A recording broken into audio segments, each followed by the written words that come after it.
Matthew, thank you so much for joining me today at GAIM Ops Cayman. Thank you very much for having me. So tell me about the regulatory changes that managers are going to expect. So I think a lot of managers are struggling with, is this sort of deregulatory position that the SEC taking, is this real, and how long is this going to last? When you look at the sort of arc of the SEC's sort of lifespan from 1934 till today, this is one of those very rare periods where you're seeing the SEC step back in many ways from things. And I think many managers are sort of left scratching their head, is this going to continue? How long is this going to continue?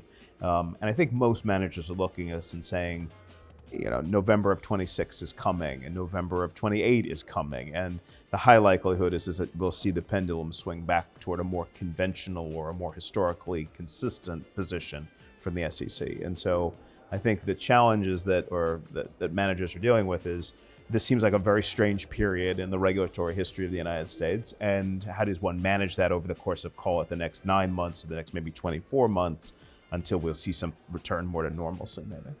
And of course, after 20 years of regulatory pressures, this is a whole new direction.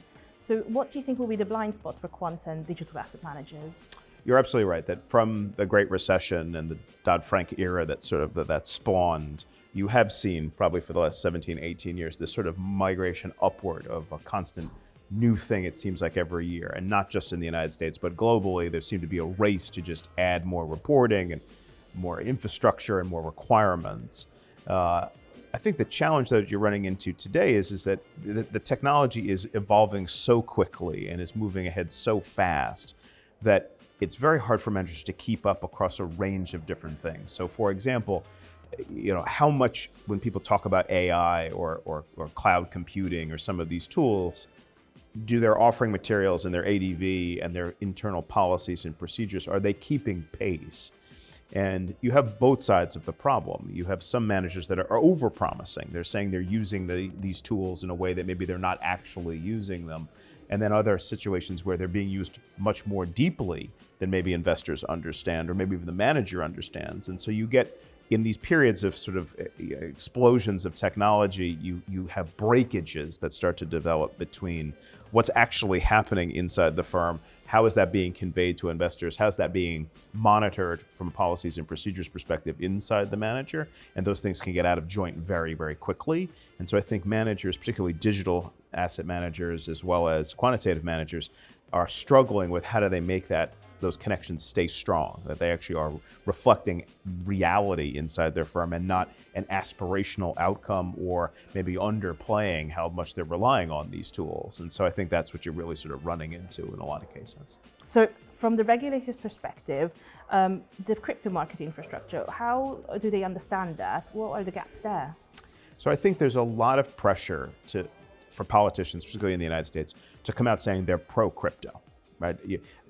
Various different summits, various different promulgations, the SEC and the CFTC seem to be falling over each other to see who's more crypto or more pro-crypto. And while that's a wonderful thing, and American leadership in the financial services space, I think, is beneficial not just to the United States, but I think to the world more broadly. So I tonally agree with what they're trying to do. On the other hand, I don't think there's a full appreciation and understanding that the guardrails and protections from a counterparty perspective, a clearing and a settlement perspective that have made American markets so resilient and so robust, those things just simply don't exist in the crypto space at the moment. And so on the equity side, just to use a very simple example, DTCC is a thing, and it's a very powerful thing, and it makes sure that in fact settlement happens in that asset class. There is no equivalent right now in the digital asset space. And so you're seeing the need for tools that allow for someone to trade cross-custodian or cross-wallet. And there are only a couple of firms out there. Like 5Bell Settlement has a product that is trying to do that, and in fact does do that. It actually allows you to solve these settlement challenges and these clearing challenges. But many firms, I think, are not appreciating, and certainly I don't think the regulators fully appreciate the need for these solutions to be brought forward. And I think you're going to start to see that become more prevalent as unfortunately, it always takes a crisis where things either get lost or some counterparty goes out of business, and then what happens, right? And then you start to think about, okay, what should the plumbing look like? How should these things be connected, and how should they be made more resilient so that the digital assets look more like the actual, equities, for example? And as you say, it takes a crisis for eyes to open because this business has been the challenge for many years now. So where do the regulators actually focus on today? Is that misplaced? I think it's not so much what they're focusing on, it's the things they're not focusing on. Right? Even very recently, the SEC put out a promulgation saying, again, things we're not going to be looking at, or things we're not going to bring within our ambit, which is a complete inversion from the normal historical way that they've looked at problems. Now, that's not to say that every regulatory promulgation from the SEC has been good. Many of them have had overreach. Many of them have taken more resources than I think people would have wanted. But I think there's a lot, and we've seen this a lot, I think, unfortunately, in this administration, where they will declare victory on something and say, we're this, or we're pro this, or for this, but the details are completely left open, and nobody really knows how we're actually going to do that. So I think there's a difference, and I think it'd be important for people to be sharper about, you can be pro-crypto, but also ask, how are you doing these things? How are you going to clear and settle your trades? How are you going to deal with counterparty risk if you're going to trade spot, or you're going to trade even derivative? Like, how are you going to do those things? And I wish the government would ask more of those questions and be pressing managers to say, it's not that we're against the asset class, but how are you going to solve problems we know exist in every asset class? And I think that lack of questioning, that lack of probing, unfortunately then does lead to crisis. And then all of a sudden we wake up and say, oh, we should have been doing this, or we should have looked at that.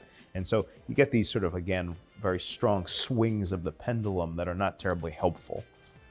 Absolutely. So just to close on, what do you think will be the biggest regulatory shifts that are coming down the pipeline?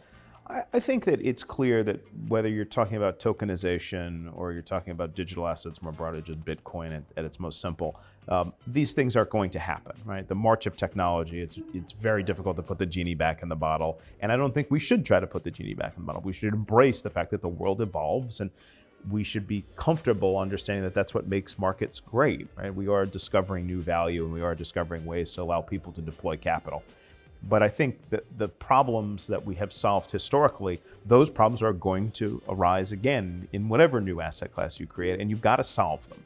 And it shouldn't be described as anti-crypto because you're asking, how are you going to settle that trade? How are you actually move that asset from here to there? Those things need to be addressed, and I think there are a few players out there. Again, I mentioned 5Bells before. I think they are an important player in this in terms of being able to solve that question for people. And so I'm excited to see this move forward. I'm excited to see the building of those things, and we'll see how it plays out. Amazing. Matthew, thank you so much for joining us. Thank you very much for your time. I really appreciate it.